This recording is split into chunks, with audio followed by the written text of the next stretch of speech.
کسایی که قبلا توکل کردن میدونن احساس توکل یعنی چی.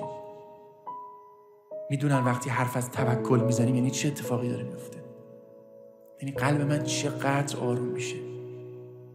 اونجایی که دیگه ایمان میاریم آقا خودت میدونم کارا رو داری انجام میدی، خودت مسیر رو برام باز میکنی، خودت راهنما رو میاری، من نمیخواد کاری کنم، من فقط باید ایمانمو بهت بیشتر کنم، باورمو بهت بیشتر کنم. همین یه نکته رو قبول کنیم، مطمئن باشید دنیامون گلستون میشه. وقتی ابراهیم میره تو آتیشش سرد میشه، این مگه چیزی جز توکله؟ مگه وقتی میره بت‌ها رو میزنه میترکونه، مگه این چیزی جز توکل توشه؟ همش توکله. ولی ما جرأت انجام دادنشو